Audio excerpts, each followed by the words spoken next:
Hi friend, welcome to game of winning. Backlash से पहले आखिरी रॉ का एपिसोड आज हमें देखने को मिला। क्या क्या हुआ रॉ के इस एपिसोड में, ऑफ एयर में हमें क्या देखने को मिला, सबके बारे में बात करेंगे आज के इस वीडियो में। शो की शुरुआत में हमें जे उसो दिखाई दिए। वो आके कहते हैं कि वर्ल्ड हैवीवेट चैंपियन जे उसो आपकी सिटी में है, मैं इधर हूं, लोगन भी इधर है, तो चलो भाई आ जाओ। तभी पॉल हेमन की एंट्री होती है। Ladies and gentleman, my name is Paul Heyman. मैं आया हूं आज रात बेइज्जती इस वर्ल्ड हैवीवेट चैंपियन की करने नहीं, लेकिन मैं अपने आप को लाया हूं यहां पे। क्योंकि मुझे कुछ कहना है सीधा आमने सामने world heavyweight champion main event Jey Uso को। जे उसो कहते हैं अच्छा तुम्हारे पास बहुत हिम्मत है मेरे सामने आके खड़े होने की। पॉल हेमन कहते हैं ओ तो तू मुझे लेक्चर करेगा कि धोखा कैसे दिया जाता है हमारे ट्राइबल चीफ रोमन रेंस को। जे उसो कहते हैं कि मैं बात करूंगा। डे 1 से मैंने रोमन रेंस को बताया, सीएम पंक को बताया, वार्निंग भी दी थी इनको। पॉल हेमन कहते हैं ये तो काफी शर्मनाक है, किसी ने मुझे वार्निंग नहीं दी, मेरे बीएफएफ मेरा भाई सीएम पंक। एक मिनट तुम लोग चुप हो जाओ। वो क्राउड को कहते हैं तुमने जो जिया है वो तुमने नहीं किया है। सीएम पंक ने मुझे ऐसी सिचुएशन में डाला जो ये गारंटी करता था। ये ऐसे लेते हैं इसका नाम जैसे कि ये जानते ही नहीं उसने मुझे किस सिचुएशन में डाला। ये वो कर सकता था जो मेरा रिश्ता 7 टाइम कर सकता है रोमन रेंस के खिलाफ। अब रोमन रेंस पर आते हैं। मेरे पास एक ड्रीम था मेरे दोस्त सीएम पंक के साथ, जब Roman Reigns high school football खेल रहा था, जब उसने सोचा नहीं होगा कि वो WWE में आए और सुपरस्टार बनेगा। मैं चाहता था मेरा दोस्त रेसलमेनिया को मेन इवेंट करे। उसने क्या किया, जब मैंने ब्लड लाइन 5 साल तक बनाया, मैं क्यों करता ऐसा, मैंने ब्लड लाइन बिग डॉग को आइलैंड ऑफ रेलेवेंसी में मैंने उसको चेंज करा ट्राइबल चीफ में, और WWE अनडिस्प्यूटेड का बादशाह बना। 1316 दिन तक चैंपियन रहा। फिर कॉडी रूड्स ने उसको टाइटल हराया रेसलमेनिया 40 में, हार गया वो, जिसमें मैंने 5 साल लगाए। मैंने चैंपियन बनाया, उसने क्या किया, गायब हो गया। वो बिग डॉग बन गया और वापस नहीं आया। सोलो टामाटोंगा जैका फातू के साथ और मेरे 40 साल का करियर खत्म कर दिया। वो मेरे लिए नहीं आया, वो अपने लिए वापस आया। लेकिन मैंने दिखा दिया रोमन को, अब एक दोस्त का सपना पूरा कर रहा था। मैं पॉल हेमन हूं, मैं झूठा हूं, मैं धोखेबाज हूं, मुझे सिचुएशन में डालते हो तुम लोग। मैं हमेशा सही था और तुम मेरे पे इल्जाम लगा रहे हो। भाड़ में जाओ तुम, और भाड़ में जाओ तुम सब। वो क्राउड को कहते हैं, जे उसको कहते हैं तुम ठीक हो ना। और तुमसे एक और सवाल है, तुम्हारा मेरे से क्या लेना देना भाई। पॉल हेमन कहते हैं मैं माफी मांगना चाहता हूं तुमसे, मेरा कोई लेना देना नहीं है, वो अलग बात है। एक चीज है जो मैं यहां बात करने आया हूं, सब कुछ तुम्हारे लिए है। जे उसो वो टाइटल तुमने जीता, तू चाहता था कि वो टाइटल तेरे पास आए।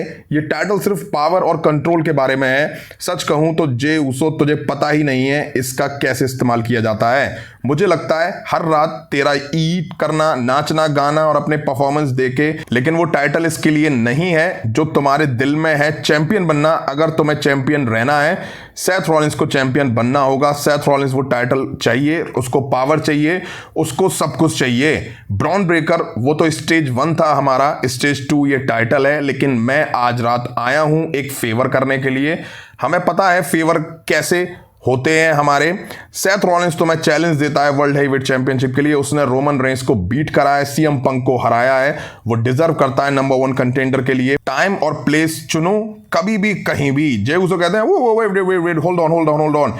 मैं तुमसे बस अभी बोला कभी भी कहीं पर भी वर्ल्ड हैवीवेट चैंपियनशिप के लिए, तो आज रात को लड़ते हैं। पॉल हेमन ये सुन के थोड़ा शॉक्ड हो जाते हैं।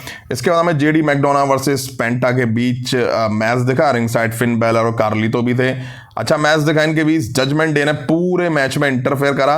रेफरी एक टाइम पे देख लेता है तो दोनों को भगा देता है। इसके बाद चैट गेबल आके पेंटा को रोकने की कोशिश करते हैं, लात खा के चैट गेबल निकल लेते हैं और एंड में मैच पेंटा जीत लेते हैं और कवाम में अड्डी जेडी की यहाँ हार होती है। इसके बाद हमें शेमस बड़े दिन बाद देखने को मिले। उनका मैच ऑस्टिन थ्योरी के साथ था। वॉलर भी रिंग साइड थे। अब पहले इस मैच में ग्रेसन वॉलर लड़ने वाले थे, बट उन्होंने थ्योरी को आगे कर दिया और उनको शेमस अपोनेंट के तौर पर मिले। मैच बढ़िया दिखा और एंड में शेमस ने इस मैच को जीत लिया। हालांकि थ्योरी इससे खुश नहीं दिखाई दी और WWE कहीं ना कहीं वॉलर और थ्योरी में अब डिफरेंसेस दिखाना शुरू कर चुकी है। अब हमें बेकी लिंच दिखाई दी। वो आगे कहती है मैं बुरी हूं। एक मिनट, काफी कंफ्यूज हूं क्योंकि यहां हो क्या रहा है।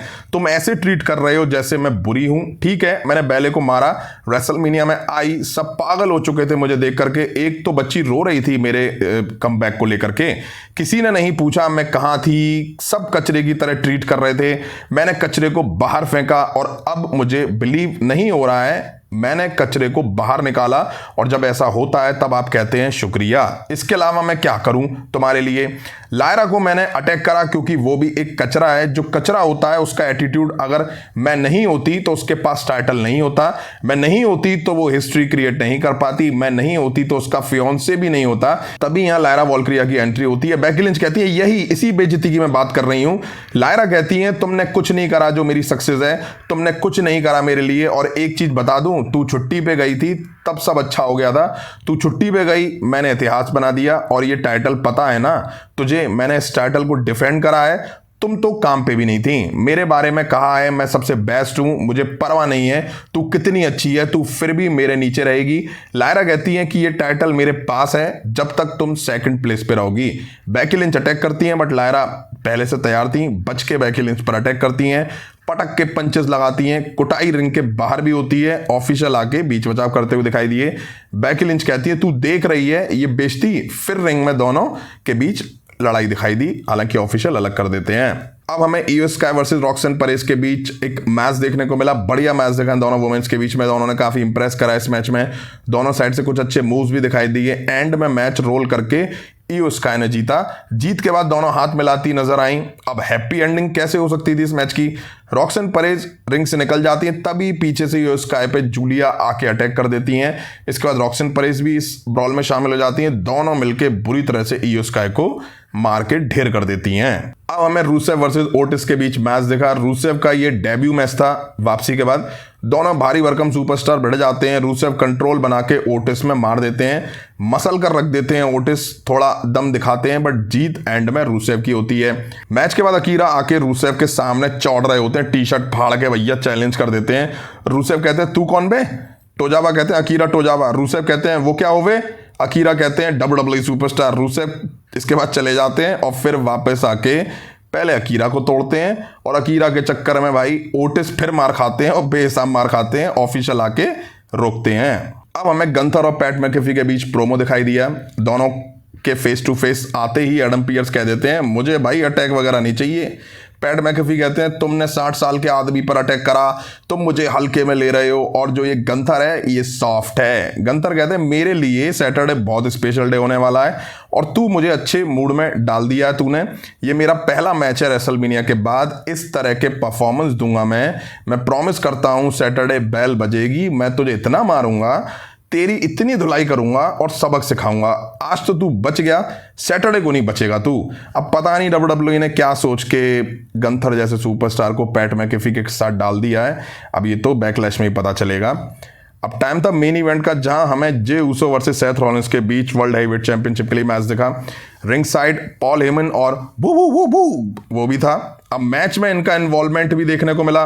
सेथ रॉलिंस ने रेफरी को डिस्ट्रैक्ट करा, वो ने जे ऊसो को अच्छे से धरे। नियर किक आउट भी देखने को मिले इस मैच में। एंड फेस में जब ये मैच था तब सैमी ज़ेन आए, वो पे अटैक कर देते हैं। जे ऊसो को फायदा मिला, उन्होंने सुपर किक स्पीयर स्प्लैश देके पिन करा, but Seth Rollins kick out कर देते हैं। सैमी ज़ेन को वो रिंग साइड स्पीयर देते हैं। अब जे ऊसो सैमी ज़ेन को देखने जाते हैं, पॉल हेमन रेफरी को उलझाते हैं, वो जे ऊसो को रिंग साइड स्पीयर देते हैं। रिंग में जे ऊसो को स्टॉम्प लगता है, तभी सीएम पंक आ जाते हैं चेयर लेके, वो स्टेज पे चेयर से मारते हैं। रिंग में आके सेथ रॉलिंस पर अटैक करते हैं, चेयर से तगड़ी धुलाई कर देते हैं। वो रिंग में वापस आता है, चेयर खा के वापस चला जाता है। सेथ रॉलिंस और ब्रॉन ब्रेकर दोनों भाग जाते हैं। मैच डिस्क्वालिफिकेशन की वजह से सेथ रॉलिंस जीते, बट टाइटल जे ऊसो पर ही रहा। इसके बाद CM Punk, Sami Zayn, Jey Uso तीनों एक साथ रिंग में दिखाई दिए। अब शो ऑफ एयर होने के बाद जे ऊसो फैन से ग्रीट कर रहे थे, मिलजुल रहे थे, हाथ वाथ मिला रहे थे, तभी बैरिकेड साइड बैठे ब्लैक हुडी में लोगन पॉल वन लकी पंच जे ऊसो को जड़ देते हैं। जे ऊसो वहीं ढेर हो जाते हैं। लोगन पॉल मार के भाग जाते हैं क्राउड में। सैमी ज़ैन और पंक जाके देखते हैं बट लोगन पॉल तब तक जा चुके थे। यहीं आज रॉ का एपिसोड एंड हुआ। अच्छा एपिसोड था रॉ का। स्मैकडाउन से तो भैया बहुत बेटर था। स्मैकडाउन का एपिसोड कभी कभी 3 घंटे देखने के बाद ये लगता है कि इसमें था क्या। तो अभी की वीडियो में इतना ही। पसंद आया तो लाइक और शेयर करें। उस तरह के इंटरेस्टिंग अपडेट्स के लिए चैनल को सब्सक्राइब करें, बेल आइकन को प्रेस करें। मिलता हूं जल्दी नेक्स्ट वीडियो में। Thank you.